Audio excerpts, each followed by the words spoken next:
Monsieur Prescott, il semblerait que le sentiment général soit une volonté de discussion, afin qu'on en finisse. J'accepte. À une condition. À l'issue de tout cela, si on me soutient, vous donnerez votre démission de la vice-présidence de notre pays.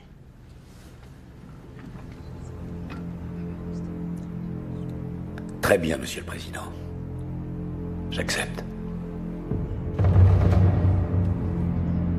Je propose que nous prenions quelques minutes pour mettre de l'ordre dans nos pensées et nous entamerons la procédure.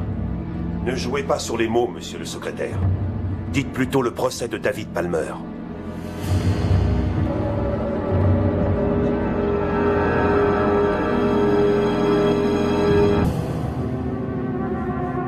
Monsieur le ministre de l'Intérieur?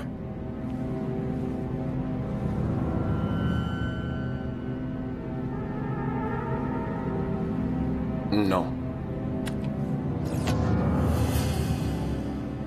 Monsieur le secrétaire d'État, le vote est à 7 pour et 7 contre. Votre vote est déterminant. J'en suis conscient.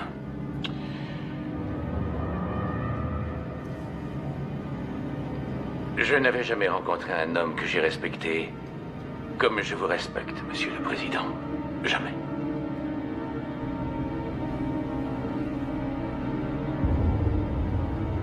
Mais il s'agit, dans le cas présent, de dizaines de milliers de vies américaines. Cela m'oblige à voter non.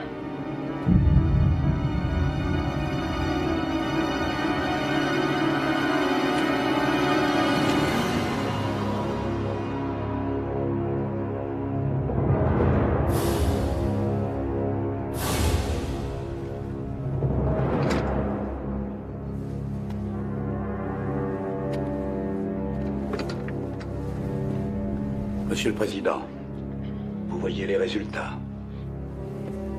Vous avez 4 jours pour faire appel devant le Congrès. Mais pour l'instant, je vous demande de ne pas prendre part aux décisions du gouvernement. Vous pouvez emmener le Président, s'il vous plaît.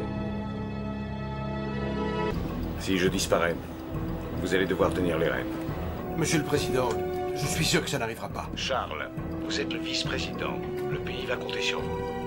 Si le pire se produit, considérez-moi comme une victime de guerre.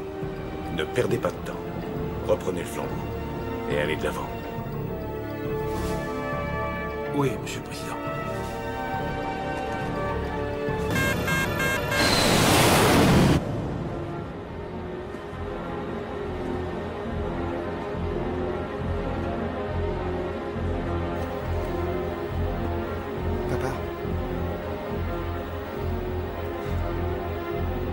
J'ai peur.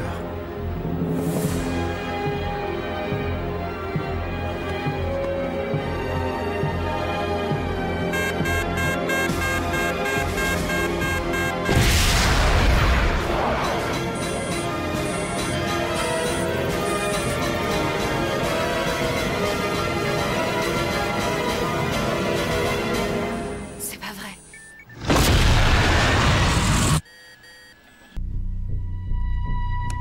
Très bien, messieurs, voici ma décision. Je vais réunir des gens du ministère de la Justice immédiatement et en discuter avec eux. Je vous donnerai une réponse dans 20 minutes. Monsieur le Président, il risque d'être trop tard dans 20 minutes. C'est à ça que je compte m'en tenir. Sauf votre respect, monsieur. Laissez-nous faire notre travail.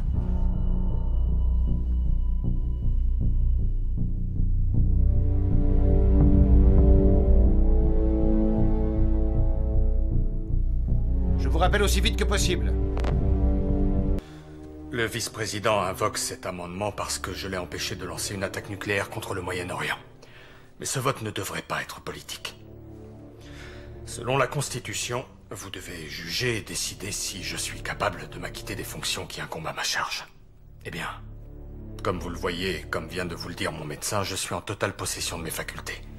Et me destituer de mes fonctions serait non seulement trahir votre serment, mais aussi le peuple, qui m'a choisi comme président.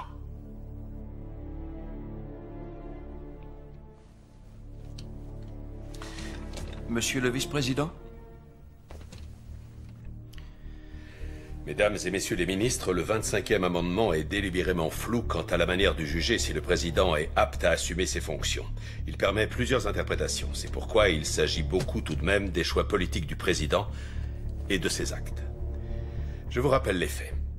Quand une deuxième attaque nucléaire a répandu ses radiations sur une de nos plus grandes villes, j'ai décidé qu'il était nécessaire de mener une contre-offensive pour montrer à nos ennemis que s'ils nous attaquaient, ils devraient partager avec nous la douleur et la peine. Wayne Palmer, lui, a décidé, après avoir repris connaissance, qu'il fallait empêcher la riposte et répondre à cette attaque en ne faisant rien. En temps de guerre, le président doit être assez sain de corps et d'esprit pour défendre son pays. Et je pense que les décisions de Wayne Palmer sont la preuve qu'en l'occurrence, il est inapte à s'acquitter de ses devoirs.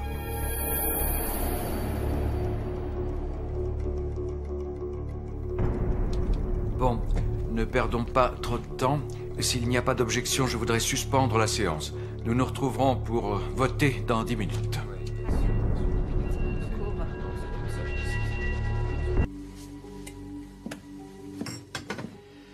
Vous savez ce qu'on dit dans les journaux? On dit que j'ai perdu cette élection parce que je ne voulais pas la gagner. On dit que je n'avais pas le cœur à ça.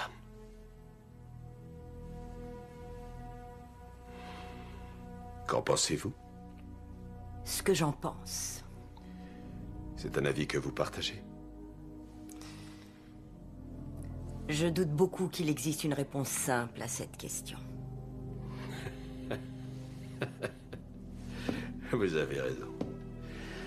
Dans ce métier, il n'existe aucune réponse simple à aucune question. Il n'y a que des sables mouvants et des objets que vous ne voyez qu'une fois que vous vous les êtes pris sur la tête. Alors...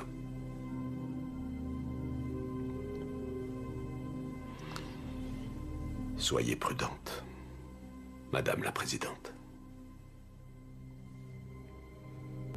Monsieur le Président, c'était Theodore Roosevelt. Qui ça? Vous avez dit que Franklin Roosevelt avait envoyé la grande flotte blanche. En fait, c'était Teddy. Merci, Marc. Quand vous aurez démissionné, vous serez sûrement très bon à qui veut gagner des millions.